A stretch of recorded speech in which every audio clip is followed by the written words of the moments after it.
It's time.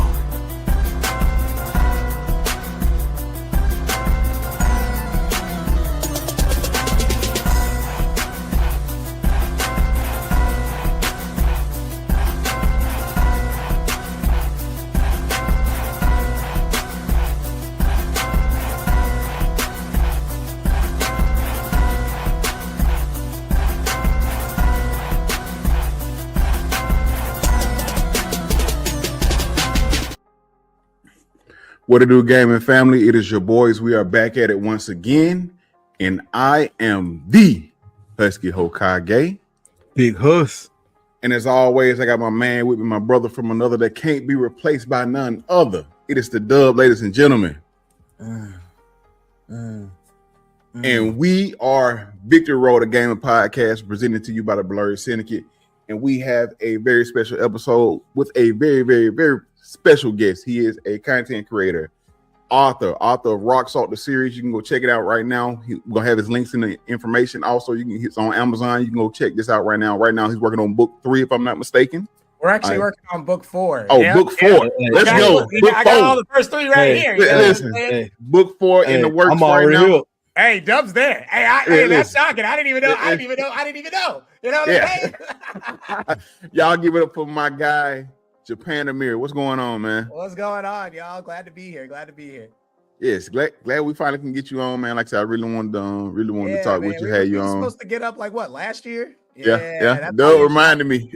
That was on me. That was on me. I was ripping and running, man. Nah, it's cool. It's definitely cool. But like I said, we got you today, man. So we're gonna talk about a little bit different things. Like I said, definitely give you an opportunity to talk about Rock Salt and just tell everybody more about it as well. But Dub, what you got?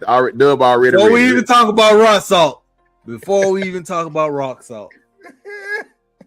I don't know what I did, y'all. I really don't. AOT mid-tier mech anime, huh? Wait, which one? AOT mid-tier mech anime, huh? Hey, I never said it was mid-tier. Did I say that? Yes. Pull the clip. Yes. Show me the clip, because there's probably context I need to see, and I know you got the clip. It looks like you looking right at it. Hold on. I'm not gonna. Hold on. I'm not gonna say I didn't say that, but there was probably a reason that I said that. Now you said the storyline and everything was fire, but AOT and mid don't go nowhere together. Oh, okay. I got you. See, when I use the phrase mid, I don't use it like negatively.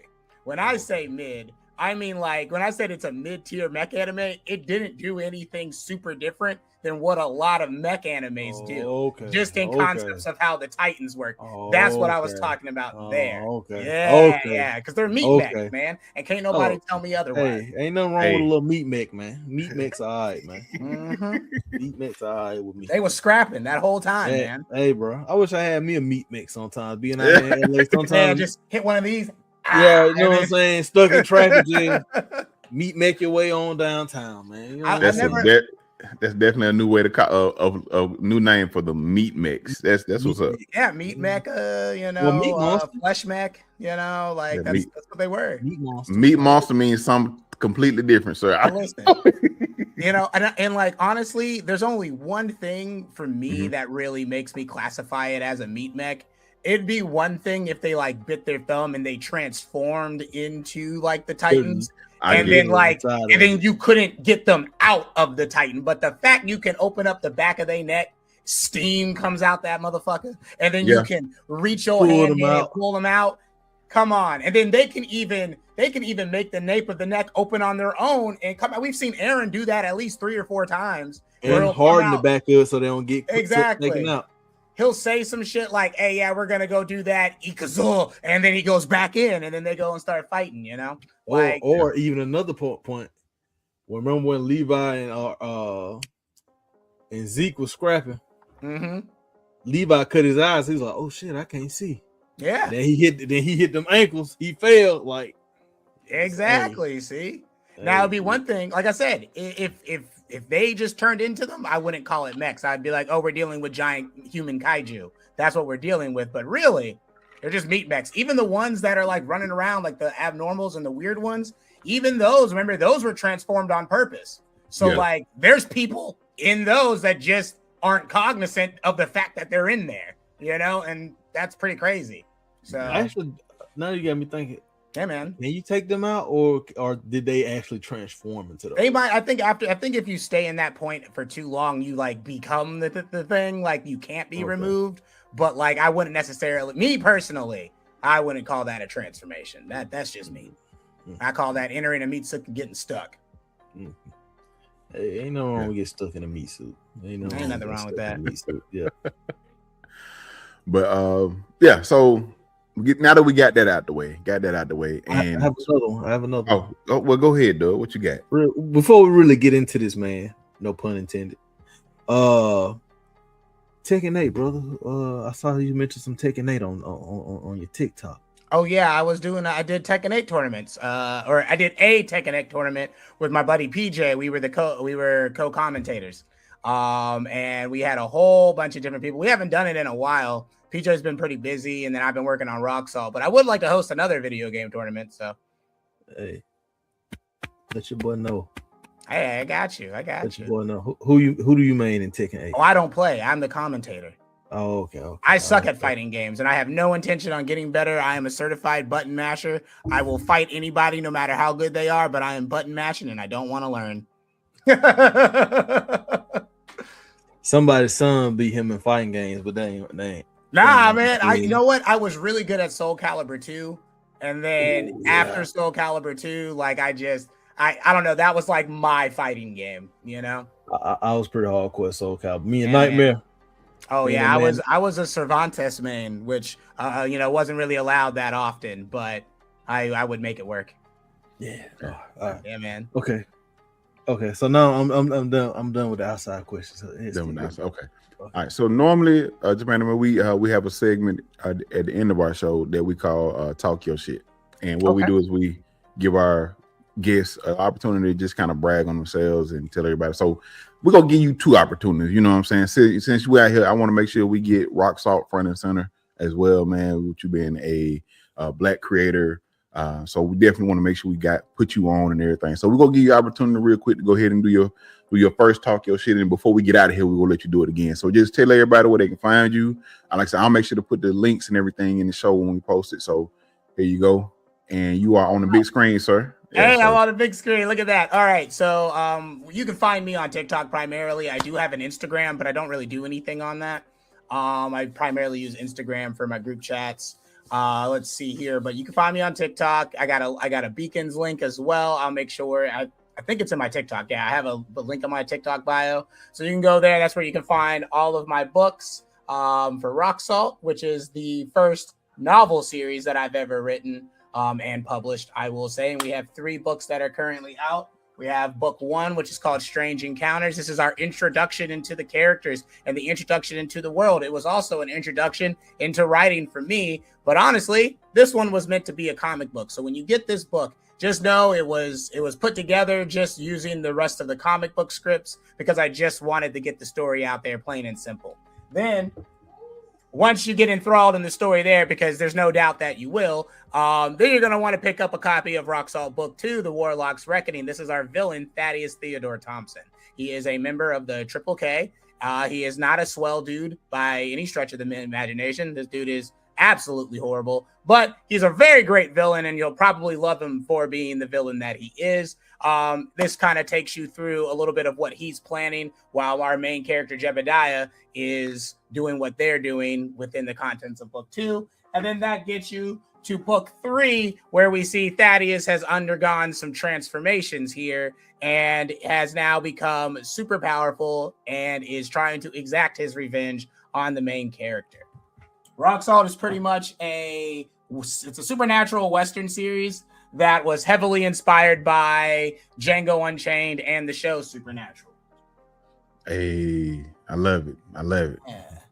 We got cryptids, we got fantasy creatures. You can see we got a goblin right there. And we have it all. We have elves, orcs. Think like if Lord of the Rings, Dungeons and Dragons, and the best Western of all just came together and made a baby. That's pretty much Rock Salt. All right. Get the explosion with that for all that goodness, man. Appreciate it. Man. So I do want to ask you, kind of get it started. Mm-hmm. What made you want to what made you come up with that? I know you said it's based off, Django and Supernatural, but what made you kind of want to start your own series of writing? Started with my dad. Mm-hmm. My dad liked a lot of westerns, so we would watch some westerns together. Growing up, he was a Clint Eastwood fan. So we watched all those old ones. My Mm-hmm. favorite western was Tombstone. I Okay. like that. Just has a special place in my heart. With Val Kilmer, I know that. Yeah, I with remember Val that one. Kilmer. Yeah, That was man. Don't play with dog. But anyway, so so that's what started like my interest in like writing. Mm-hmm. But like I just did it for fun, and then in high school, I won't say high school, around like age 12, I'll say my dad started getting me out in stage acting. And like while I liked the acting, I still was more like, ooh, I want to write the thing that the people act in, Yeah. That's what I want to do. I want to write that story. So high school came around, I started just writing scripts, and I just fell in love with script writing. One thing I'll show here, just like it's reflected in Rock Salt. As you can see, it's not written in a standard novel format. It's like a script. So like script writing to me is a lot easier to understand, like dialogue and where it's going and who's saying without getting bogged down that way. So that's why I did a fusion for Rock Salt. But what really like maybe put pen to paper for Rock Salt was a creator on TikTok by the name of Immersion Comics. And I don't know if you guys know Immersion, but he's a pretty cool dude. He was writing a different couple of series. I can't remember which series he was working on at the time, but he did a video where he was talking about how he was having a hard time with artists, and he had to, he went through artist from artist to artist, but he never stopped writing. And I don't know, it was just seeing that video, I was just like, I had went through something similar right after I had released my first ever comic book, which I have here. Yeah. Which is called Eternal Core, The Synthetic Dream. So this is the first one I ever made. This is also on TikTok and accessible through my Beacons link. But this is a one shot for right now. His first comic we ever did, and the artist who did all the line art and all the character art for that series. I don't know. I'm not gonna say he ghosted me. I'm just gonna say we were at two different points in our life in our journey as adults. And it just didn't work out. So that kind of put me in a dark spot. And then seeing Immersion's video kind of just said, no one else is going to get you out of this spot. And then I started writing Rock Salt. Awesome. Yeah. Okay. Because Husky, you kind of already told me, because my question was going to be, how did you get into writing? You kind of touched base on it a little bit, but you and your dad's, I guess you say background story. Yeah. Your prequel arc, we can call it. Yeah. So, but between Rock Salt books 1, 2, and 3, which one is your favorite? Ooh, that's a really good question. So, if I'm gonna use the Mass Effect logic for this, okay? So I had a Mass Effect question statement for you too, but okay, gotcha. Yeah. I got you. So Mass Effect 1, we'll call that Rock Salt 1. It gets you enthralled in the story. There's a couple of issues, there's some grammatical errors, just like Mass Effect 1 kind of has really stiff gameplay moments, right? And also some glitches that would happen periodically. So that's what I would say for this. Then what really saved everything was Mass Effect 2, the best Mass Effect game, like dang near flawless in terms of its execution. And that's how I look at Rock Salt Book 2, right? So it's probably the true start of my like writing journey, like me getting an editor, me like actually like reading other books to see how things are written, how emotions are written out, things like that and described. And then book 3 is like Mass Effect 3. It's not the ending of the trilogy. It's not the end because we have a quadrilogy, not a trilogy. But like it's just like it's cemented. Like this is going to be a good product because you experienced the second one. So that's how I view it right now. My favorite is definitely the fourth book that's not out yet. I still have like maybe 2 or 3 chapters left to write on that one. But so once I'm done with that, but it's just like I'm a big fan of battle shonens. So I really like just seeing animes with fighting in it and action. And book 3, you get into a lot of action, but book 4 is just like it's what you expect out of some supernatural Western stuff. It's what the guns popping off, the magic ballistas coming down out of the sky. We have gods that show up in book 4. So we got a lot that happens all in what was set up from book 3. So that's why I like book 4 the most, I would have to say. Okay. So you'll say 4, 2, 3, 1? 4, I would say 4, 2, 3, 1. Yes. Okay. 1 is like I tell everybody, 1 is just so you get the story. Like, don't go if you go into it expecting it to be like a 10 out of 10 like novel, like a Stephen King type joint or something like that, you will be disappointed because I said, it's not edited and it wasn't meant to be like that. But once you get to book 2, then I wouldn't mind you. I'm not gonna say I wouldn't mind you. You can compare it to whatever you got to compare it to, but I would feel like that's the true comparison if you really want to see like a true start of the writing journey. I can respect the hell out of that.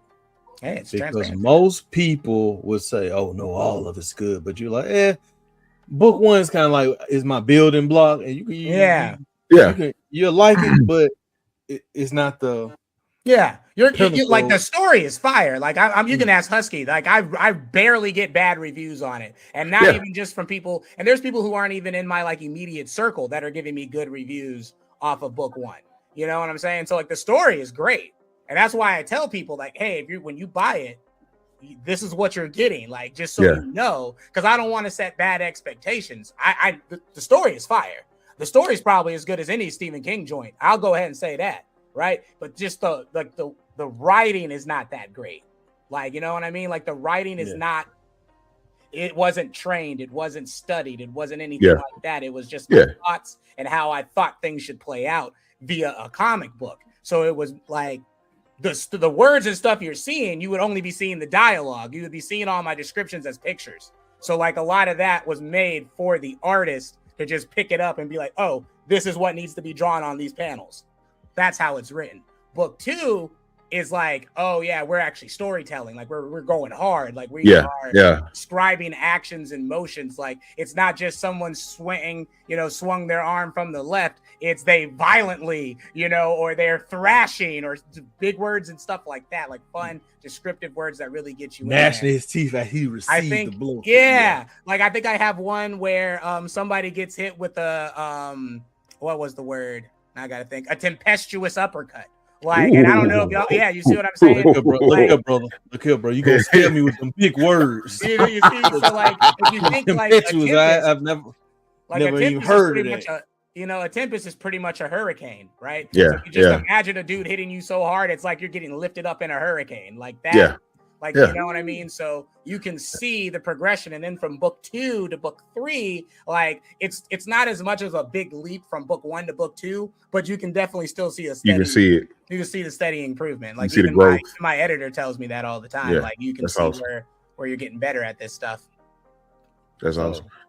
What's the name of your one-shot comic? What's the name of that My one? One-shot comic is called Eternal Core: The Synthetic Dream, and this one is pretty much about taking down the corporate hegemony of America, but we have it set up where it's a futuristic thing. So think like the show The Expanse. I don't know if you guys have ever seen that. Ooh, I've been meaning. I wanted to check out The Expanse because they got a game. They have a game coming out, and I love a good sci-fi. I'm gonna be real with you. I wouldn't even touch that game if you haven't seen the show, bro. You're gonna be lost as hell. But what I'll say about Eternal Core, so Eternal Core follows the main character. He's kind of hard to see, but right here, that's Monak Tokami and his best friend Deltron. And the two Deltron, Deltron, that's his name. Yeah. So he's a cyborg. It follows them, and it's Monak's journey into realizing his background, who he is, and what kind of responsibility that puts on him. Monak is a technomancer. He always believed his entire life that he was born that way. A technomancer in the world of in the universe of Eternal Core is kind of like it's almost like having magic, but it's because of nanites that have fused with your DNA. So now you can have different powers. His ability, they call him the Ghost because he's able to disappear in a puff of smoke, much like the character Smoke, I think is his name, from Mortal Kombat. Yeah, just think like that, but a black guy. To make it simple. And one day he ends up chasing down. I'll show you guys this character named Tetsuya. Hold on 1 second. I think I'm watching Trying to get a hero. There's a guy named Tetsuya in there. Yeah, it's Tetsuya is a pretty common. It's a pretty common Japanese. It is. Thing. It's because it's in Yeah, so he ends up trying to chase down Tetsuya here.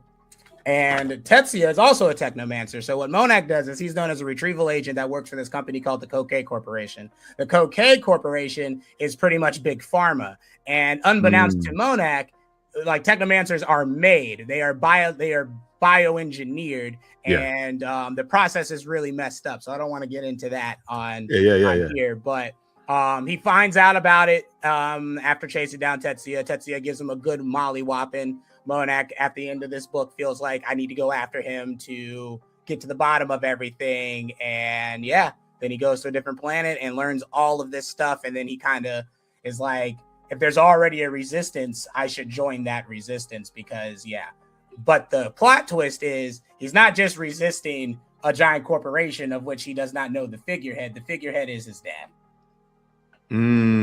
Yeah.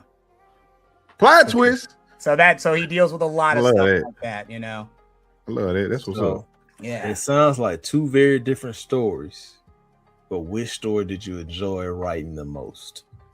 So I'll put it like this. Eternal Core was actually written by me and like my brother, my road dog, Jordan Reese, and then another friend of ours, Ali, kind of helped us with the more finances on it and like the financial side. But that one I would say was more fun to write because it was like I had constant like brainstorming.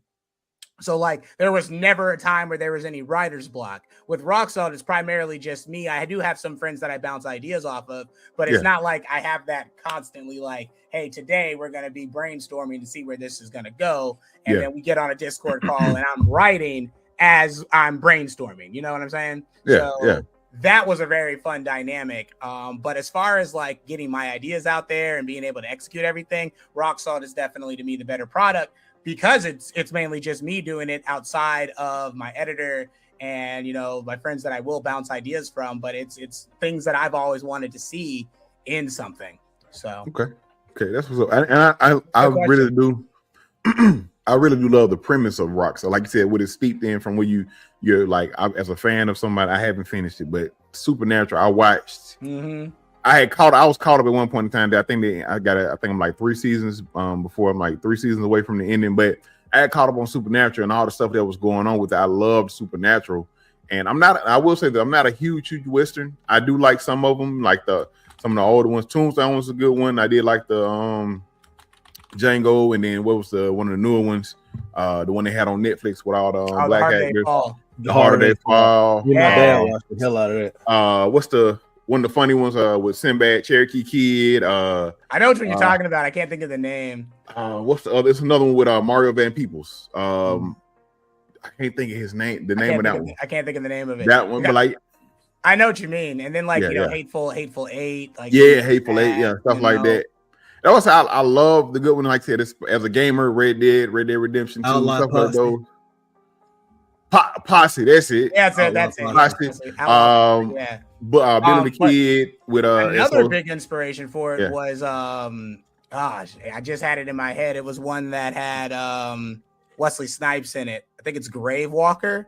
Oh, I think I know what you're talking about. I remember that one was really cool. So there's a lot of inspiration, but I realized I didn't even tell anybody what the story of Rock Salt is. So the story of Rock Salt, Gallow Walkers is the name. Gallow Walkers, that's it. Yeah. So Rock Salt follows Jebediah B. Carruthers, who was an escaped slave in the beginning of Rock Salt, before Rock Salt starts, and he ends up joining the Union, and they give him a chance to fight for his freedom. He does that. He picks up a lot of skills during the war and enjoys the skills that he picked up. Doesn't want to go back to being like a farmer, because why would you after you've been working in the fields for so long, right? Like, I don't want to do that again. So he picks up bounty hunting, and he's really good at it. He's known for bringing in all of his targets. He brings them all in alive. He doesn't like to have to murder somebody or anything like that. One of the things that is unique about him is his nickname. So his name is Jebediah Baron Carruthers, but no one calls him Baron. They call him Boomsticks because he walks around with 2 sawed-off shotguns. And, you know, boomstick. If you're able to take out large posses of people and bring in people alive, and you've been using sawed-off shotguns the whole time, we know you a dog. You know what I'm saying? So one day he's traveling through Louisiana and he picks up a bounty for this woman named Bruja Betty who has escaped to Florida. So he's tracking Bruja Betty down to Florida, and that is where book 1 starts. So he then tracks her down to a town. This town is called Fool's Gambit. It's not on any map. So this is like, he doesn't know where he's at. He just knows he's in the Florida Everglades. He meets a crazy old man named Billy. Billy's out there. Billy's like, well, listen here, young man, I got to tell you, you know, we got a lot of things going bump in the night out here in that there swamp. And one of the things is like the dead walking again. We got some people saying they seen demons and stuff. But I tell you, that Bruja Betty, she a real witch. You're going to have to take this rock salt with you. That's the only thing you can do to deal with the undead. And of course, you know, Jebediah, like, people just get crazy names. Like, it's crazy out here. People ain't that educated. So obviously they're just going to say it's magic. They don't know what they're dealing with. He finds Bruja Betty. She's a real witch. And that sends him on a journey because the person who set the bounty out was actually our villain, Thaddeus Theodore Thompson. And that's all I'm going to tell you. So you got to read to see how they end up interacting because it is crazy. You got to read. Definitely got to read. 2-part question. Yeah, I got you. Because you kind of already hit me. Because I was going to say, how did you come up with the name Rock Salt? But I think I might have got it from what you just, the little synopsis you just gave us. Am I right, or is it something deeper than that? mean, it's like, so the synopsis that I gave you came, or like that part of the synopsis came from the reason I went with the name Rock Salt. So the reason I went with the name Rock Salt is because watching Supernatural and also reading different books of the occult and like witchcraft and stuff, so I know what I'm writing about. Salt is known as one of the most pure minerals that is on Earth. Therefore, it is used to bind demons. It is used to keep demons out. So Rock Salt, I just went with that because I kind of like those one-shot names, like, you know, True Grit, something like that. Like it's just a quick name, easy to say, easy to remember. Boom. So yeah, that's how I came up with Rock Salt. Yes. Something else you said. So and sorry, I'm just diving. No, keep it coming, man. I need this. I need it. Like, so you say you're a fan of Black Clover and Berserk, which I am. Are these the animes that helped inspire the novel? If not, are there any animes that help inspire the novel? I know you said some other shows like Django and things like that. Yeah. So I would say for me, the anime inspiration just comes from like primarily the fighting. So the fighting that happens, and the way I describe my fighting, like I watch anime fight clips when I get ready to write fight scenes. So Black Clover, not the biggest inspiration for it, but I did take some things from, or not take, but inspire. I was inspired by Black Clover, but not to necessarily write it. I was more inspired by older animes like Outlaw Star. I love Gene Starwin. He was a bounty hunter. He was flying through space. And when I was first thinking of like how I wanted to do Rock Salt, I was like, ooh, maybe I could do it in space. But then I was like, I don't want to write another sci-fi, because if I'm going to write another sci-fi, I might as well finish this one. But I didn't have an artist who I felt really captured the design and what the essence that I wanted. Like I would like for the original artist to pick this back up if he listens and sees this. He knows who he is. I'm not going to say his name, but there's no ill will. I just want him to complete what he said he would complete. That's it. Gotcha. But yeah, so Outlaw Star, big inspiration was Outlaw Star, Gungrave, animes like that were more of the what inspired me. And then as far as like why I brought magic into it, magic for me is just fun. You can do whatever you want. Yeah. Because, hey, it's magic. So I don't have to sit here and study science to understand how, you know, Tengen Toppo Gurren Lagann was able to grow 57 billion light years tall. I don't have to figure math and science out, because I can just say, hey, this guy said the name of a spell and this is what the spell does. So it gives me an easier time with writing. And then magic is old and archaic, and I'm writing it in a period piece. It's a period piece. It's in the 1800s. You know what I'm saying? So like, it's already still an old world, and that really helps me keep it pushing in that way. Yeah, that's what's up. So You got another question, Doug? I was gonna ask. Go ahead. Okay. All right. So appreciate you explaining and going over rock salt and everything like that. I do want to just take it in a different direction. No, so we know that you love writing. You mentioned anime. I have a somewhat of an anime question, but we'll say that let's get into some of your gaming takes, because I know you're a big fan of certain things. We just mentioned Mass Effect. Yeah, the Oblivion series as a whole. The Elder Scrolls series. I love the Elder Scrolls series. Yes. I've watched plenty of your videos because I haven't played. I wanted to play. I got remastered Oblivion in my my games to play, but I haven't cracked it open yet. But I've just been saw some of your videos you were doing, your TikToks on them. I really found them informative. It's just also, getting some of the story and everything like that. So I appreciate that. So with that being said, you don't have to give me you don't have to give me like all of them, but like, what are just some of your favorite video games in general that you enjoy or have loved over the years? I actually have one right behind my head. This is my number one favorite video game of all time. I'll bring it closer to you. Hold on one second. Okay. Oh, Lordy. Woo. Got me moving. All righty. So this is my favorite game of all time. This is Rogue Galaxy. Okay. Like, again, sci-fi, but they're like pirates, but look at their spaceship. I don't know. Let me cut off my ring light. Hold on. I can see. You see it. Yeah. It's an actual pirate ship that flies in space. That's dope as hell. Can't nobody tell me that's not dope. So I get to go around and literally be Luffy. Right, I get to be Luffy, Luffy, man, and like the cast. I love Jaster; he's a really good character. Like, I don't know. It's like, to me, I wish we would have got like a Rogue Galaxy 2 or like just a series of Rogue Galaxy games. Yeah. I love these more than I like Final Fantasy, man. And I mean, honestly, though, like, that's just me. I mean, Final Fantasy ain't for everybody, but I have nothing bad to say about Final Fantasy. So I would say definitely Rogue Galaxy. That's my number one favorite game ever. As far as game series go, my favorite game series would be the Tales series. So like Tales of Symphonia, Tales of Vesperia, Tales of there's so many. There's just so many Tales games.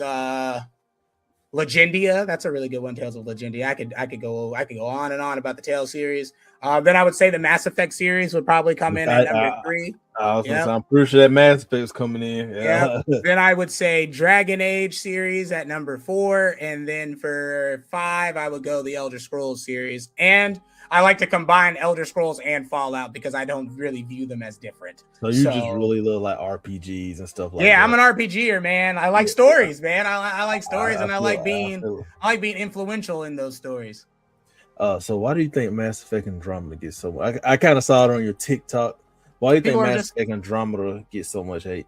When it came out, people were just so obsessed with Commander Shepard because for the longest time, our like number one go-to like American sci-fi hero was Master Chief, and that was really all we had. And I'm not saying like people didn't like Marcus Phoenix, but people weren't propping up Marcus Phoenix from fucking Gears of War the way they're propping up Master Chief. And granted, Master Chief would dog him, right? We know that. Like, it's just the power levels there are so different. But at the end of the day, that's all we had. And then boom, here comes this guy who can use space magic and do all types of stuff and is fighting against an ancient race of alien robot fish people thingies that are coming down and trying to, kill us all. Like, it was a really cool thing, and like just the decisions you can make as Commander Shepard. But I'm gonna tell you what really did it. And his concubines. But no, it's not even, and for me personally, like the way I've been seeing it, like the conversations I've been having, because trust me, I've had a lot recently about this, but Mass Effect 2, I think, did something to the minds of every Mass Effect lover. So I'm sorry. I had heard that. That's me. I'm sorry. I was like, what's going on here?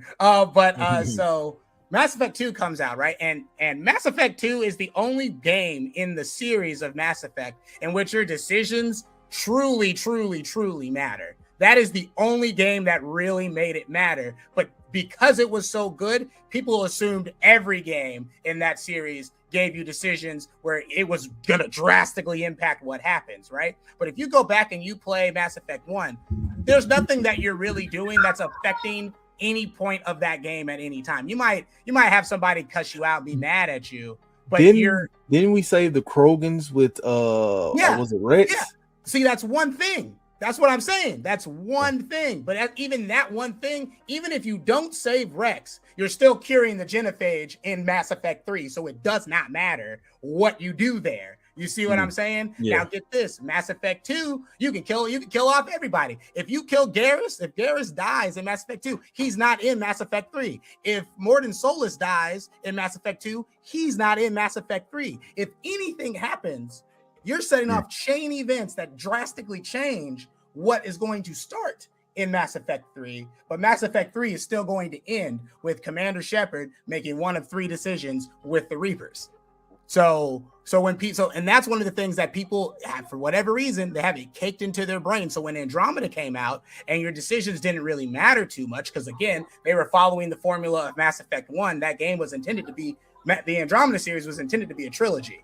So we didn't get the trilogy because we were doing a reset. People didn't realize that. People thought we were getting a continuation, but we were getting a reset. We were getting a reset and into a spinoff, and people just weren't ready to let go of Commander Shepard. And they just review bombed the game. They sent death threats. They went hard on BioWare.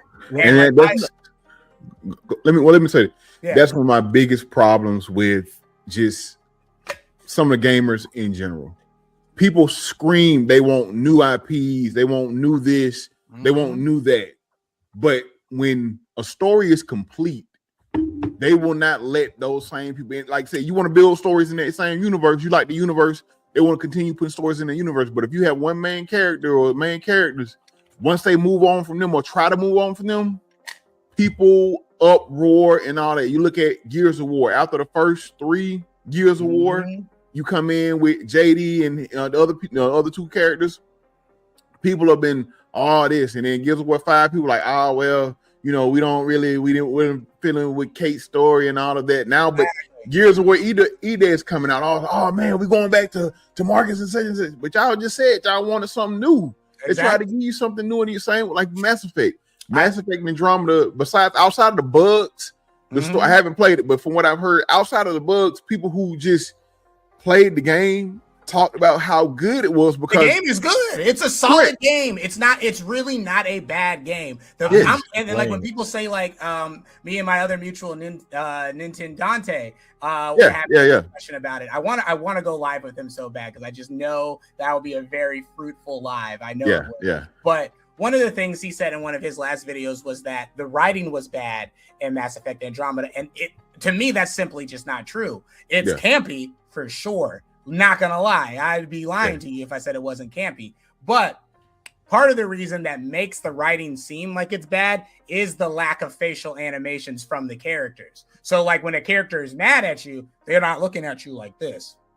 They're just looking at you like that the whole time. When they're happy, they're not looking at you like, oh my God, I can't believe you did that.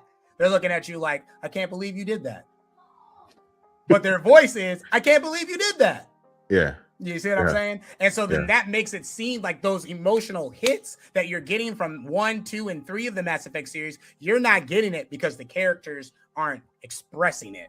And that was part of the problem. Also, we don't have a battle-hardened, badass character from the start. Ryder the Ryder becomes the Pathfinder only because his dad dies. That's it. Had his dad not died, he would be like a secondary character in this story, but we would probably still be playing through his eyes and what he was doing during this story, which I think would have been cool. But either way, so his dad dies, he picks up the mantle, he's got to fill his dad's shoes. Like that's what he has to do. Also, while figuring out how he would do things as well, So it's like, it's just a slower based like character progression for Ryder because he's figuring it out at the same time you as the gamer are figuring it out. And that's what I really loved about it. Commander Shepard was a badass from the jump.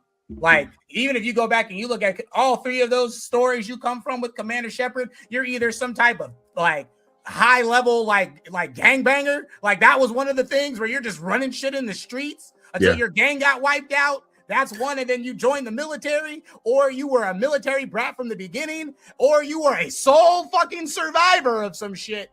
Yep. Like he was already really like stoic. and a lot of people really like the stoic character. They don't like especially stoic males. They don't really like the emotional male character. So Ryder is a little more emotional. He's got a lot more emotional ties to what's going on. His dad just died. His sister might die, right? So he's got a lot going on. And all the cast, the side cast and crew, they're all on this. They all have the same goal in mind. They all got on their arcs to fly like what? So many hundreds, whatever years, light years away to another fucking galaxy. They left everybody they know and loved is dead, right? Who didn't get on the arcs with them. All those people are dead by the time we start Andromeda. So why am I beefing with you? Why would I have beef with somebody else? And we all left for the exact same reason. So the reason like you don't have those inner like mingling of fighting and stuff that you had in the past games is because their goals are all the same. They have the same goal, So yeah, like you're not going to get those conflicts. And I just wish if people took the time and actually, that's why I tell people, just go back and replay it. Take your time with it. I will say it has its problems. The open world shit, very bad decision on their end. I knew what they were trying to do, and what they were trying to do was make it like a game as a service. So like you would be able to build your bases, you could play with your friends and do all those things, but it was too ambitious. And then what else was getting ready to come out? The Destiny Killer, Anthem. Anthem was also getting ready to come out. So what did BioWare do? Oh, well, hey, there's no reason we can't release these games almost back to back, pull half the team off of Andromeda and put them on that game because it's also a sci-fi. Like, and so you're not going to get this grand masterpiece. But if you know the struggle, we could have waited for them to get the fixes in there, for the bug fixes to fix the faces. We could have waited on that. We could have also waited to get our DLC, which would have probably made that game 10 times better than what it was. We could have waited for all of those things, and we wouldn't be talking about Commander Shepard right now. I guarantee you. Like that, we wouldn't be talking about. We'd be talking about Ryder. And if you ask me, Ryder's more versatile than Commander Shepard. If you put the two of them in the room, I'm telling you, Ryder's coming out. Doesn't matter his experience. We got an AI that's built into our head that's able to like read the room and tell us what's going to happen next. On top of that, it drastically help us boost our abilities. Ryder was able to use almost every single skill that Commander Shepard could only use one or two of. And he had jump jets. Sorry. Like, I don't know. Ryder's cool. I love Commander Shepard, but I like Ryder. Yeah. That's what's up. And there's nothing wrong with that. What you got, though? What you about to say? Now I'm gonna say. So, what do you think they'll do with Mass Effect 4? So, from what I'm seeing, we're going back to the Milky Way. I'm not the biggest fan of that. I'm hoping that they change their mind. I don't know where they are at in production of it, but if they're at a place where they can not do that, that would be great. But they probably have already done that. What I would have wanted to see would have been us back in Andromeda, maybe a new Andromeda game. We can even just reset the whole thing. It could have nothing to do with the past game. But I would have wanted what I get out of Dragon Age. I can make an elf if I want to make an elf. What if I want to make a Turian in Mass Effect? That'd be so cool to walk around as a giant bird person, fucking shit up. Couldn't tell me shit. Krogan. He big ass Krogan running around, fucking shit up. Capes, going AWOL and shit. That would be cool. Fucking with the Asari. Exactly. Asari. Yeah. You see what I'm saying? So, but what we're quick question: who's your love interest in Mass Effect? Who your in the main trilogy? It was Tali Zora. I don't know. She just was the only one that just seemed like a reasonable person. Ashley was a vehement racist. So like I wasn't gonna fuck with Ashley at all. She didn't make it out of game one. So and then we get to Miranda. Miranda's the same way. She thinks she's the best because she was biogenetically altered, and so she thinks she's superior to everybody. Also racist. Yeah, I didn't fuck with Miranda in game 2, right? So when I saw Tali came back, I was like, what? Tali? What's up, girl? I didn't know he was gonna kick it like that, though. You know what I mean? Yeah. So definitely Tali Zora. Okay. Who's my love interest? Mine was the Syrian chick. You can't tell. I can't remember her name. Liara Sony. Yeah. I don't know. It's something about that blue skin that did something to me. I also he likes them avatars. Yeah. I also had a thing for Jack a little bit. Jack was cool. I wasn't a fan of the haircut in the first one, but in the second one, I wasn't too much of a fan of the skinhead look. But hey, I mean, she was going through it, but like when they brought her back, her second design in the third game, that was really good character design. Yeah. So, and I apologize. I had something to come up. I had to go check out, go fix. But with we talking about Mass Effect and some of the other ones, so we saw your favorite game. Like, what are there any other gaming series or outside the ones we mentioned that you really like or are attached to? Oh yeah, I love the Remnant series, Remnant from the Ashes, and Remnant whatever the last one was called, Remnant 2. I can't remember what the subtitle was, but those games, some of the best Souls-likes I've ever played, and they're Souls-likes with guns and blickies. So like that's always cool. And it's executed very well. I love that series. I'm a fan of the Outward game. That's getting a second game coming out soon. So that's going to be a series. So I'll say Outward. That's like a survival light, but heavy Souls-like game with an emphasis on preparation. So that one's really good. I've been really into recently Star Wars, The Old Republic Online. Been playing that. How is that? How is that? I mean, for me, I don't like a lot of MMOs, but this one does something really special that I think a lot of games should do. So let's say you, me, and Dub are playing, right? Yeah. Let's say I'm a Jedi Knight, you're a Jedi Counselor, Dub is a Republic Commando. Okay, so we're doing our missions. We're doing a side mission. When we talk to the person giving us the side mission, all three of us get to select an option of what we want to say. What then happens is the game does a little bit of RNG in the background, and then whoever rolls the highest number gets to say something, right? But when the NPCs talk to you, they're not talking to that person individually. They're talking to the entire group.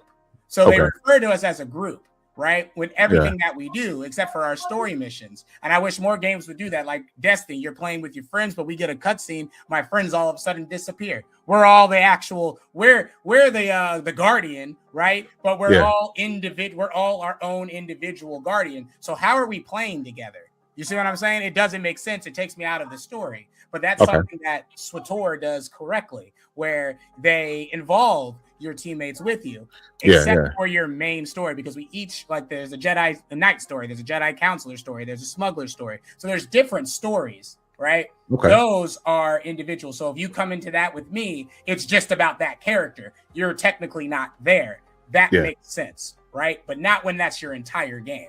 Right, if we're all experiencing something, we should all be a part of it.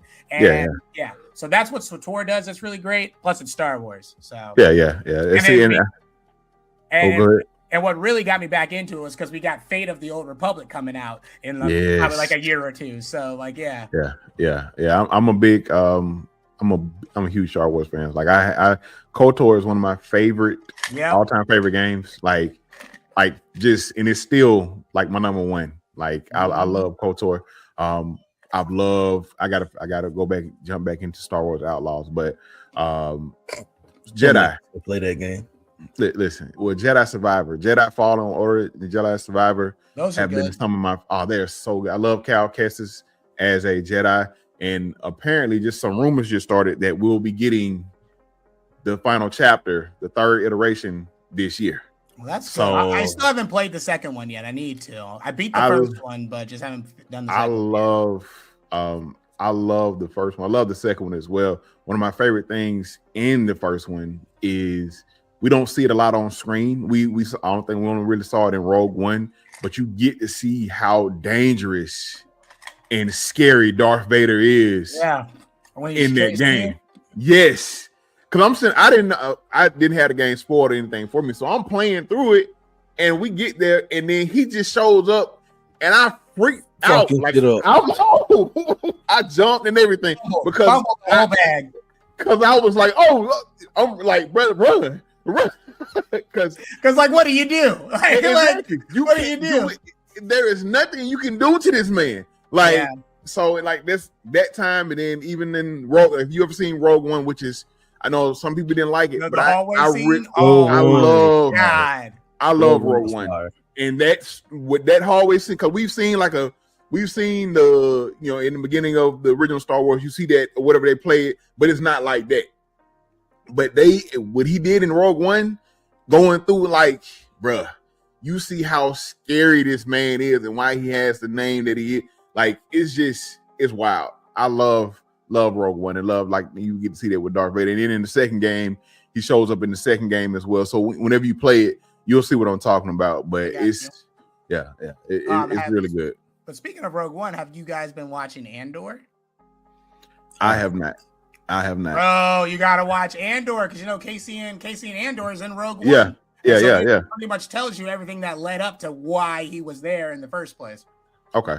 And it's gritty, man. It's dark. Somebody else told me that. It's really good. It's really good. It's probably the best Star Wars anything we got. 2 seasons. I mean, it's 2. Okay. Yeah, I thought it was. I thought it got Mandalorian. Oh, I'm loving the Mandalorian. But like the reason I love the Mandalorian is for the same reason like I like westerns. That's like a space western right there, man. Dude's just sitting there up in Blix every chance he gets with a little magic green guy. I wonder where they got the idea from that. You know, I'm not saying that Disney stole from me or anything. I'm not just know this came out before Mandalorian did. I'm just saying. Mandalorian is just rock salt in space, man. It's just rock salt in space. Like there that. That's it. So if you like the Mandalorian, there's no reason you wouldn't like rock salt. You're gonna love rock salt. There you go. I love the marketing there. That's always plug yourself. Always plug yourself. Facts. So I do got another question real quick. So we one of I know he's a mutual of yours and friend of yours. I've been following him kind of since I got on this app. I really love his content. He sometimes is involved in, you know, some messy stuff, but I still love his kind. I think he says how he said, you know, he says how he feels and just he's him all the time. And I'm referring to King Lion. Okay. And I love King Lion's content, but he asked a question the other day that had a lot of the anime community in an uproar. Oh yeah, had their panties in a bunch. Yes, they did about the 10. Ain't nothing wrong with having your panties in a bunch. I'm sorry, but but they was all wadded up. That they was kind of a lot of people misinterpreted or took what he said and just was like felt. I think they were butthurt about it. And basically, what he asked was because he was asking name, I think it's 15 black main characters. Name a certain number of black main characters from black mainstream animes in the past 30 years. Yeah. If you're a black watcher or a black viewer of anime, like why do you support it? Yeah. I was actually just talking to him and Ty Davis a little earlier this morning about it actually.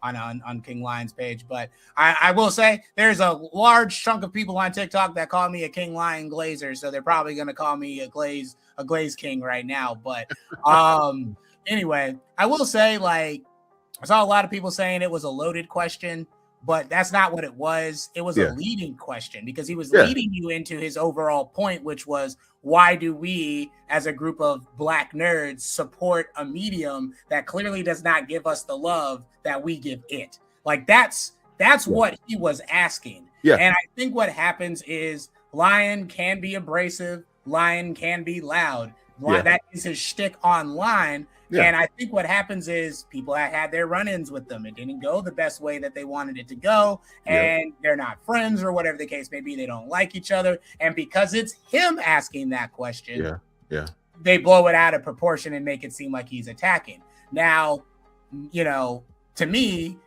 when I heard the question, I was just like, that's a good question. It's very valid. Like, why do we support this medium that does not necessarily support us? Right.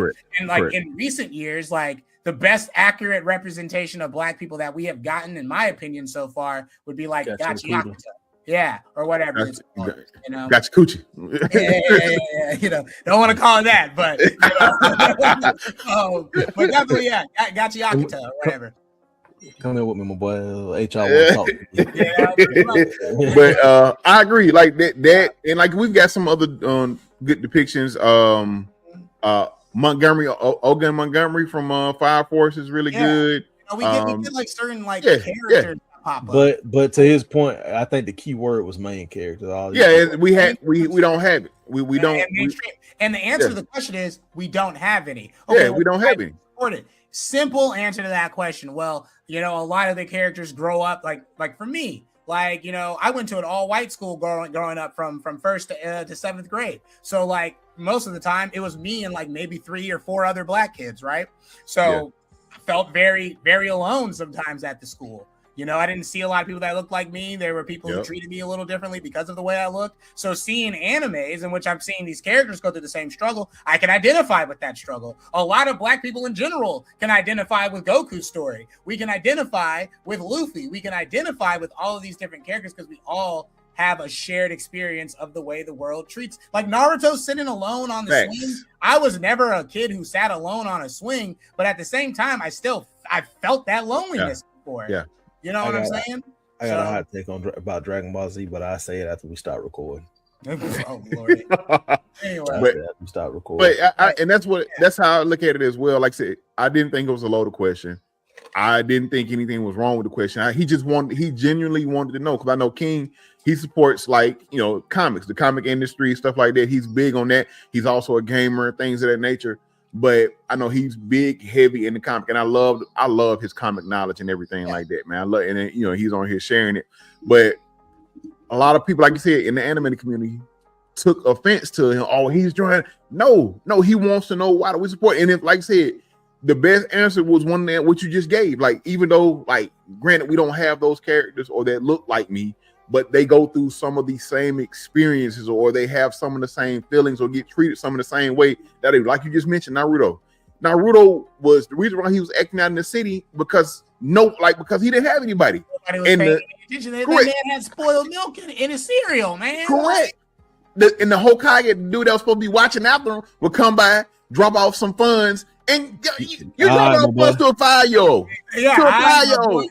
My boy. It reminds me of that scene. I think it was either Scary Movie 1 or Scary Movie 2, where what was it? Damian Wayans comes up and he's like, I'm here to hold my son, Sharon, and then he literally just picks up his son, puts him down, and then leaves. Like that's next week. Yeah, that's it. And it's like like I said, you feel that. So granted, I had friends, but I didn't always have friends. And a lot of kids like Dub, we grew up together, grew around each other, but they were younger than me, so I didn't always have them. Like I understand some of that loneliness, you know what I'm saying, of not having that somebody there, things of that nature. A lot of times when I was growing up, I had movies and games because my mom used to work a lot. Like I spent a lot of time, so I understood that. I felt that. That's what I say. Just because he doesn't look like me does not mean he doesn't relate. I can't relate, or he doesn't relate to some of the stuff I went through in my life. And there's nothing wrong with it. But like I said, I can't give you that answer. Can't give you the 15 main characters, but I still support it because some of the stories that are there, color or not, still hit me apply and heal. I feel a certain way. Like I said, watching My Hero. Granted, we don't have any My Hero. Boy, do I feel a Deku every time that boy cried. I was crying. I was like, I ain't gonna lie. Them last 2 to 3 seasons, he had me share some thugs here when he was out there handling everything by himself, and everybody else was pent up real good inside the school. But I gotta still get shit handled. Man, I was telling somebody one of these days, as a black man, sometimes you have the weight of the world on your shoulders, and that's it. And people walk by and watch you hold that motherfucker. Facts. And that's it. And bro, like watching him go through that in My Hero, I resonated with that. Endeavor. Sorry, my bad. Endeavor, him fucking up and trying to make it right. Granted, I ain't never fucked up. That's a black father. Bro, resonate. Resonate. Yeah, you know what I'm saying? And just to even take it like a slight, like even on the negative side of things, like earlier before we started the live, I said, you asked me like what my definition of a Kyun would be, and I said Itachi, right? Like even that moment with Itachi slaughtering his own family, right? Yeah. Even that resonated in our community because we have people that would do that, all skin folk ain't kinfolk. You see what I'm saying? Boondocks, Catch a Freeman. Yes, Boondocks, Catch a Freeman. So it's like a lot of things like that we can attribute to that. You know what I'm saying? And so it's easy Black people in America are so used to not having media that accurately represents us that we have to see ourselves in these other things that we're watching. We have to see ourselves in this character. Like, for example, Jaster, a blonde-haired, blue-eyed guy who had dreams of leaving his hometown and doing stuff, right? Like, but I'm able to identify with that. You know what I'm saying? As a guy who wanted to leave his hometown and left his hometown for a little bit to go to school and things like that, you know? So like we're able to see ourselves in whatever comes our way. But what really bothered me the most about the conversation was like the digs and the xenophobia towards Japanese people. And like people assuming that Japanese mangakas have never encountered a black person in their life. That doesn't make sense. Look at Oda. Facts. That proves you wrong already. And what a lot of people don't understand about One Piece, like every character is from a different place. Like they're not American. The best. Like, you know what I'm saying? Yeah. You know, like you could tell me Usopp's an African. I ain't never seen an African look like Usopp, except the dude who playing Usopp right now. But have you ever seen a nigga like that? They molded him, but like bro, you ain't never seen a nigga with no nose like that, bro. Nah. They got the hair spot on, but then that's not hair spot on, right? And what his mama look like? Because his dad also, you know, I think he's Dominican. That's me. But anyway, no. Me no black puppy. Me Dominican. All jokes aside. But like, so when people say things like, "Well, why would they?" Well, we consume it, right? Yeah. One of the things that was on Lions Live this morning that got brought up was, you know, when you look at how racism started and who it's benefited, it's always been for the benefit of white people, even when they go into other countries. It wasn't black people that dropped bombs on Hiroshima. You know what I'm saying? That wasn't us. That was the white U.S. government that did that. That was a conscious decision. And then you see with Japanese media, they draw their characters to look like white people, right? They always are doing medieval time period stuff with full plate armor, shields, and swords. The only people who are walking around with full plate armor, shields, and swords are Europeans. Those are the people who created that stuff. That's probably the coolest thing they ever did in their lives, in my opinion. But at the end of the day, that's what they show us. So it's not that they don't understand other ethnicities. What do you think Vinland Saga is? Those people aren't Japanese. Those are Vikings. Those are Swedish people, you know? And when you're looking at stuff like that, it's just like, why can't they give us, like, we had Afro Samurai. Why can't we get something else like that? We got Yasuke, but why can't we get something else like that? We talking about all these different, like, for example, what is it? Record of Ragnarok got all these different gods, right? You got what is it? Adam? You got Adam in there as a blonde-haired, blue-eyed white guy as the first ever human. That don't even make sense, right? And then you got Anubis showing up, or one of the other Egyptian gods showing up. They got him with pale skin. That doesn't make that much sense. I'm not saying all Egyptians were dark skinned. We know that they weren't, but they definitely weren't white. You know what I'm saying? So like, we got that, but we can take, but they'll take from Greek gods. They love Zeus. They love all of those things. But what about Shango, right? What about the Orishas? What about all of those African gods that predate these other gods that we're sitting here talking about? You know what I mean? What about those? It can't be that hard to do that. And we see it's not that hard with Gachiakata. It's very simple to have accurate black representation and something that everybody can love. People loved Jab. Let me tell you, white people love Jabber so much they was trying to make him white. Yeah, I was just having this conversation the other day. What's funny that you say that? It's funny because granted, Japan, and China, two different places. But you know, they say some of the first Chinese people were actually black. And I know I got a homeboy, his name's Yao. We always made a joke that Yao was Japanese or whatever. Yao Ming. But he spelled two different ways. But actually in Ghana, it's people with the name Yao. And I know people who are like from African descent. They have words and sayings like that, like kind of directly correlate with like some Japanese and Chinese languages. Like, this word in my native language means this, Right. And it's something similar in the same language. So it's kind of like, you know what I'm saying? So it's funny you say that, but it's like, right. And then even there's that one tribe of the original inhabitants of that one spot over in Japan, and they have darker skin. I'm not gonna call them black, but they definitely have darker skin. Yeah, I know what you're talking about. I can't think of their names. Attribute to they have like brown skin. Something like that we would attribute to South Asians and stuff like that, and the Southern Asians. But and that's what just to his point of you look at some of the other, like not just Japan, but like you look at some of the other Asian type of areas where you have Asians that have the darker skin. Some of the I can't think of the exact area, but like I said, they have that darker skin tone. You know what I'm saying? They look like they look like they're a mix between Mexican, Samoan. It's like they're ambiguous with their nationality. You can look at their eyes, but at the same time, that's not always. They don't not trying to disrespect them, but like their eyes not always shaped that same way. But it's like their skin gives off it's not pale or it's not it's missing melanin. Yeah, so it's like you have to ask where you from? Yeah. I definitely understand. That. Like I said, and I think like I said, I think it got so much.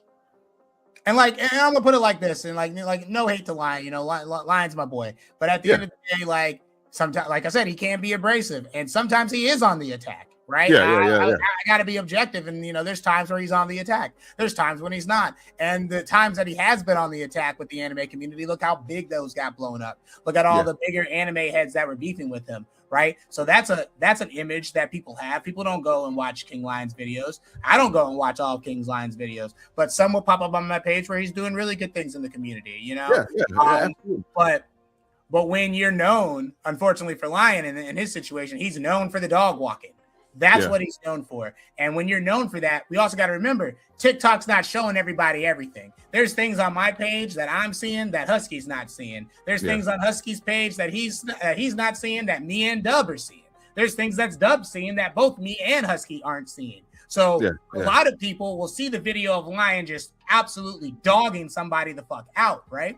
But they didn't see the video where the dude was insulting Lion and saying all types of crazy stuff. And I'm not saying this happens all the time. Sometimes, like I said, sometimes he's on the attack, sometimes he's not.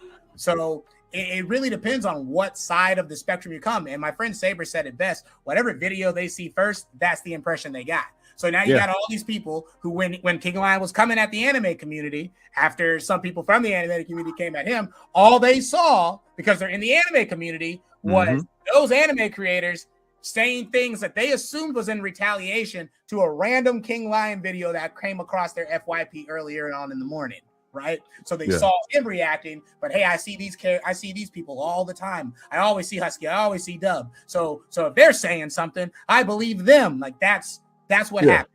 So then now he comes with a very genuine question. I will say he had some bass in his throat when he was asking it. I'm not wasn't, he didn't, but either way, it was a very genuine question. But because it was him, a big chunk of that means that a lot of people are just going to be upset and mad and feel attacked because it's Lion. If I would have asked that same question the very same way, I guarantee you, one, I probably wouldn't have gotten as much reach as he got with it. But even if I did, I would not get the reaction that he gets. I say things I've been calling certain sections of the Fallout community. I've been calling them people I've been calling them pretty much stupid, right? Crazy lore people. I've been calling them dumb because a lot of them be saying dumb shit, but you don't see them coming up, oh, here's JapanAmeer and attacking me. You see what I'm saying? Because that's not the impression they have of me, right? The impression that they have of me is I might just be trolling them. The impression they have of Lion is attacking me because I've only seen him attack because I see that 1 or 2 or 3 videos that pop up after something has already transpired and now he's upset. So that's what I think happens. And again, it doesn't mean Lion's always right when these things pop off. But in this situation, like this is kind of obvious what he was asking. It's just how do you support this if you don't see yourself in it? And there's people who don't care about representation. You know what I'm saying? Like I care about representation. I think if I'm going to, for example, Rock Salt. We have a light novel series. We have a light novel series, but we have a audiobook for it, right? In Rock Salt Book 3, we introduce some seminal characters. My goal, hopefully, is to on TikTok find some seminal or indigenous people or indigenous descent, or as close to that as I can get, so that when I have those characters being voiced, they're voiced by people who have ties in that community. You see what I'm saying? Yeah. And it hits harder. And then like they can even maybe help me reword things so that it sounds better. Like things like that. That's what I look for, right? But some people don't care about that, right? Like for example, I didn't care that Cleveland from like the Cleveland Show and like Family Guy. I didn't care that he was being voiced by a white guy. They never made any like really, really, really bad black jokes at Cleveland's expense. They never really did that. They made their jokes about stuff, but never at Cleveland's expense. And plus, like if you heard my voice, you're not going to tell that I'm black right away.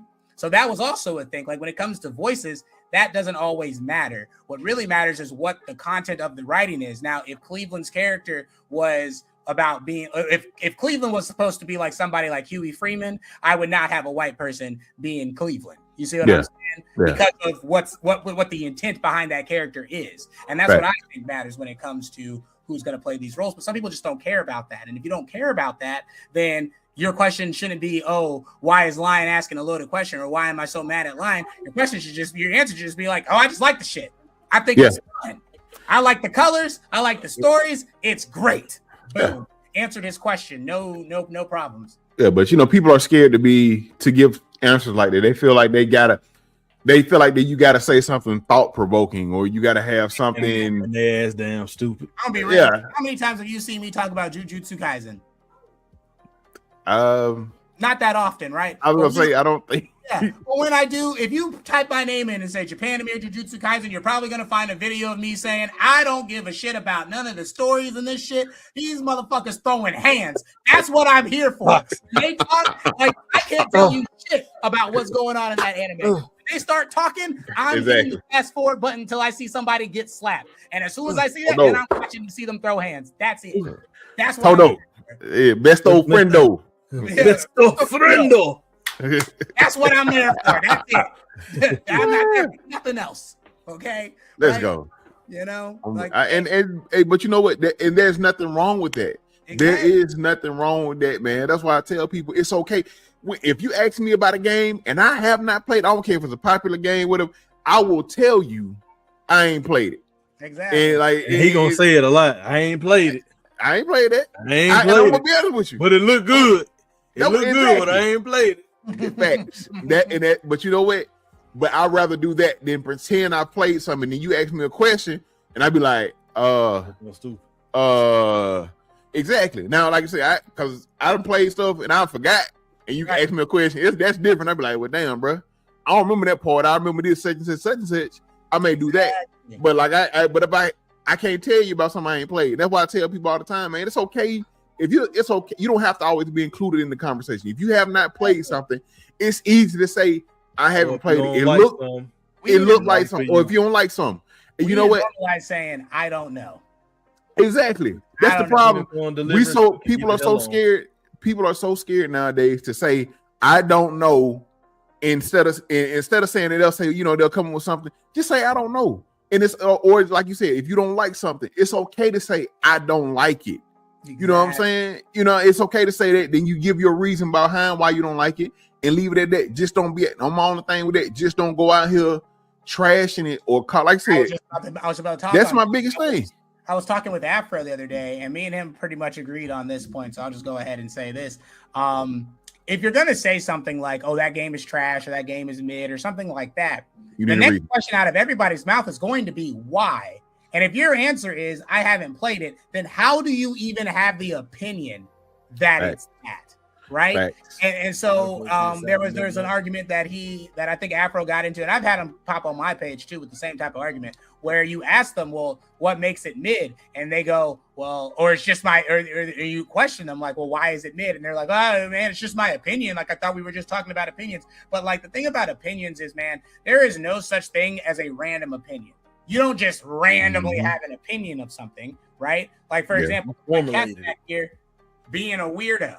You see, look at his leg all stretched out, right? My opinion of him right now is he's weird, and the reason is because he's got his legs stretched out and he's licking himself like a weird. Stop it. Weirdo. You know what I'm saying? But like, if I just said my cat's weird and you just see a normal cat, your question's gonna be why. And if I just said, I don't know, he's just weird, you're gonna look at me like I'm the weirdo. You feel me? Like, so like you gotta have like there's always some type of objective truth or fact that led you to the opinion that you're having, right? Hey, I didn't like this. They had a really bad jumping mechanic in X and such game, and I didn't like how every time I tried to jump, I got stuck. The game is trash. Okay, that's very reasonable. I can understand why you would think the game is trash because you couldn't play when you jumped. Yeah, and see, like I've been saying it for forever, man. Like, it's okay not to like something. Just don't get on here calling it trash or whatever, and then get upset when somebody asks you why you think it's trash, and you tell them you haven't played it or it looks like it, but you haven't played it. Like, you can't do that. Like, it's too much out here. Like, it's too many ways. So like I when Suicide Squad dropped, I played the demo or the beta or what have you, and I was like, I didn't say I didn't like it. I just said it's not for me. Like, I didn't really like some of the stuff that was going on with the game. I didn't like the gameplay of it just from that. Like, it looked all right, but I played it a little bit and was like, this ain't really for me. This ain't something I can see myself playing on. So, and that's what I said. And that's why I tell people, like, even with I'm not big on Souls games. I don't play a whole lot of Souls-like games. I ain't got time. Listen, I'm playing game. Listen, say what you want. I'll play games to win. You know what I'm saying? Smell like bitch. You say that all you want to, but pull them sticks on college football or FIFA, and then we'll see. And then we'll see. Okay, exactly. I love Souls games. You see what I'm saying? I love the challenge. I love getting my ass beat and then being like, how am I gonna beat this motherfucker? I'm gonna go in there. You know what I'm gonna do? I'm gonna go and I'm gonna fight his buddies. I'm gonna take my anger out on his buddies, and then I'm gonna come back and I'm gonna dog his ass out. That's what I'm gonna do, and that drives me to want to win. And so yeah, like that's what I like about those games, and I just like the simplicity of the controls. You know, I hit this one button, it does this one specific thing. I don't have to necessarily do a combo and remember my combos. Like I don't have to do all that. It's mindless. Those games are more mindless than people think. It's just about pattern recognition. Like, I don't know if you've ever done Elden Ring, Husky, but if you ever want me to take you through Elden Ring, I will 100% gladly run you through Elden Ring, bro. Because I think Elden Ring is a very good beginner Souls game. I say beginner. It's hard in certain areas, but like as far as it's more forgiving than the previous Souls titles that came before that. Another good one to go through if you just want to get a feel for Souls and get your pacing and your timing down is Lords of the Fallen, the second one, but not the I know what you mean. That's coming out. I know what you mean. Yeah, the one that I was playing on my stream like a couple of years ago. That one is really good. I took my friend Gwen through that, and she's also the one who does the editing for Rock Salt. I took her through that game. That was her first ever Souls game, and she enjoyed it. It's fun. It's good. It's simple. It's not complicated. The bosses are hard, but once you recognize their patterns, then it becomes now you know I should dodge here. I shouldn't dodge here. Boom, boom, bam. You know, that's what all those games are about. And if you just stick in it long enough, you're going to figure it out. Like when people tell you get good, that's what it originally meant. It meant get good, realize what the enemy is doing. But then, of course, you know, we got assholes and, you know, they take over. So changes the name. And the Lords of the Fallen looked interesting in the beginning. I can't bring myself to play it because it was some stuff that I got to go do some more research on it. It was some stuff I heard it got reported around when DEI, you know, when they were canceling DEI. Yeah, there's something. I'm not gonna lie, the dude's a fucking Chad, bro. I'm not gonna lie, man. Dude is a Chad, bro, for real. Like on Twitter the other day, I want to say it was like maybe 2-3 weeks ago. Right after the announcement that, you know, we were getting the second one, people were filling it up. Thank you for the heart me guys on my channel. They were filling up asking him on Twitter, like, what are you gonna do with the women? Are you going to give in to the woke mob and not make attractive women? And then he pretty much gave a thumbs up saying, no, we're gonna have attractive, scantily cladded women, which I'm not gonna lie, like, to me, I just don't care. I rarely ever make a female character in games. I generally make a dude, right? And then I usually just make myself. And then now that's me. So like, I just don't understand these people's obsessions with having to have this unobtainable woman who just is not natural by any stretch of the means. It's like they've never actually seen a woman. You can't name 20 women that look like that didn't have plastic surgery or anything. And so it's just, it doesn't make sense to me. I agree. Right? I agree. And that's why, like, and my thing, I saw that comment or what have you. And I was like, it would have been okay had you not said anything. My thing is, it's not, I don't have a problem if you want to put these made up fake women in your games. I don't have a problem if you put, make the women look more, to realization or whatever the case may be. I don't have a problem with either of them. It's the fact that if you're out here bragging or we're gonna have scantily clad women in bikinis and big bosoms and all that. Like, I don't need to know that, bro. Like, if you're out here, if you're bragging on that, yes.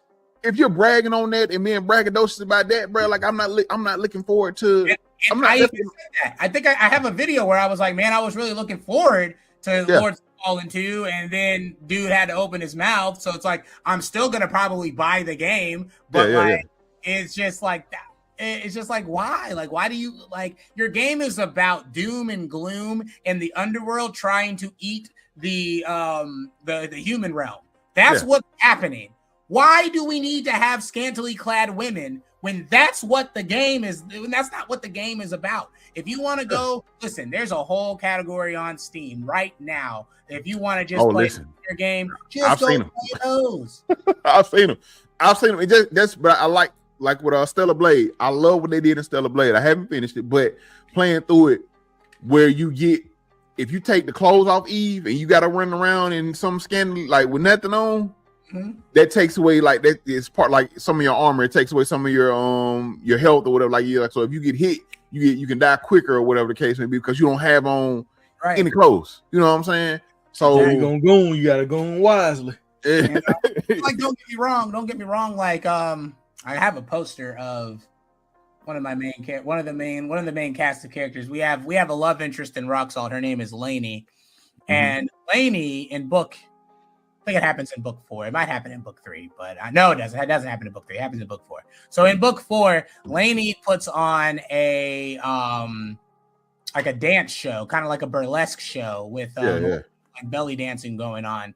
And what she's wearing is very scantily clad, but it at least serves a purpose. She's wearing it for the performance that she and the rest of the girls in her troupe are giving for the men to prepare them, to give them a last final, like, hoorah before they have to go to a big battle that's happening in book 4, right? Yeah.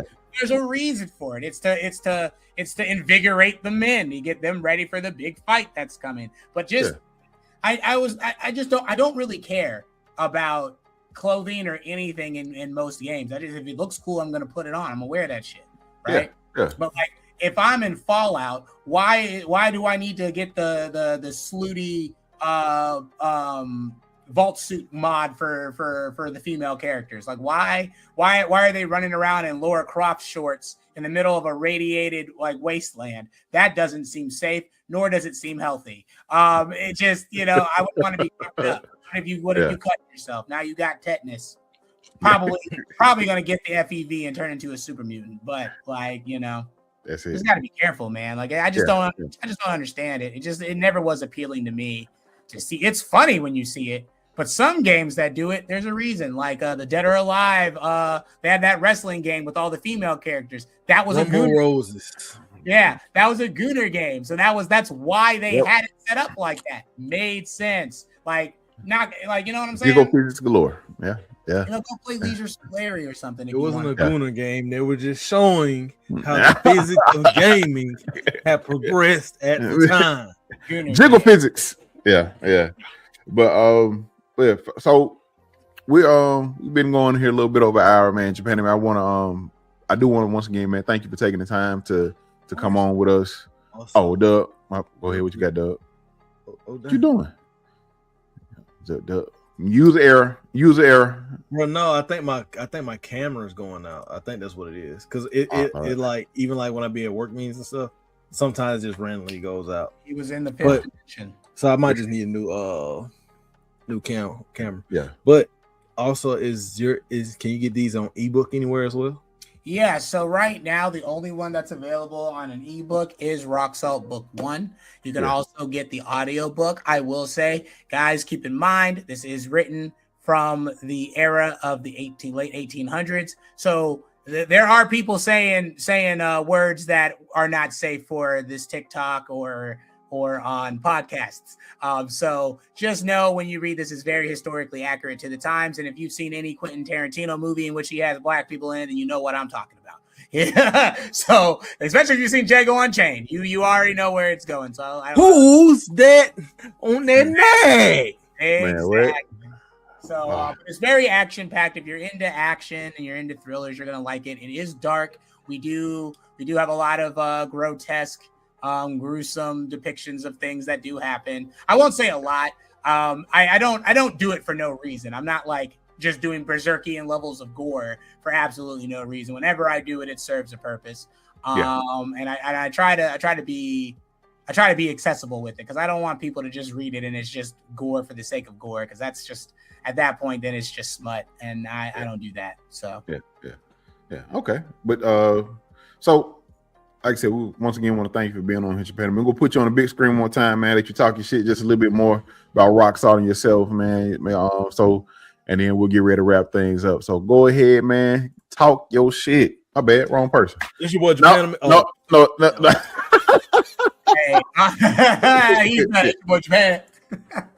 But yeah, guys.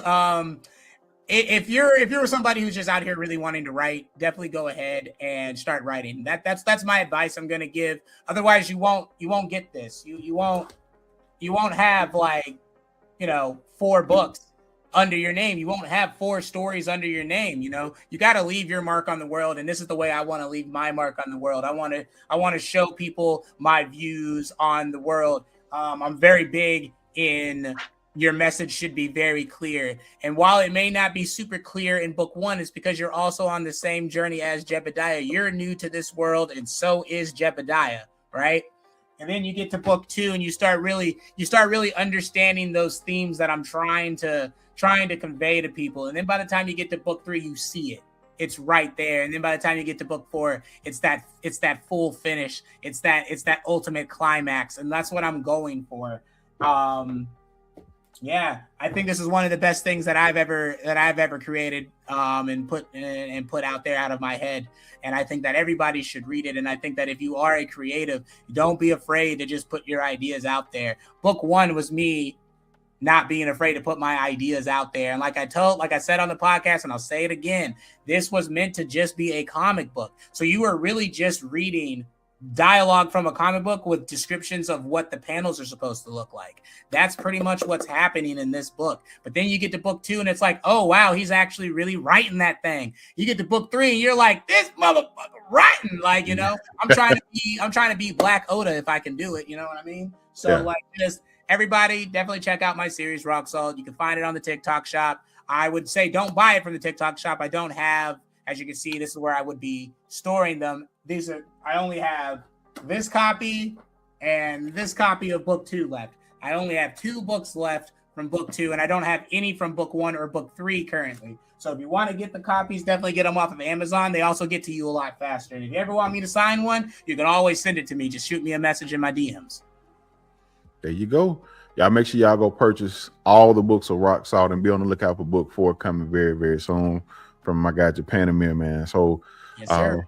Once again, thank you so much, JapanAmeer, for coming on, man. So yeah, we're gonna get ready to get up out of here, man. We've been on this about an hour and a half, man, talking the talk, having some good conversation, man.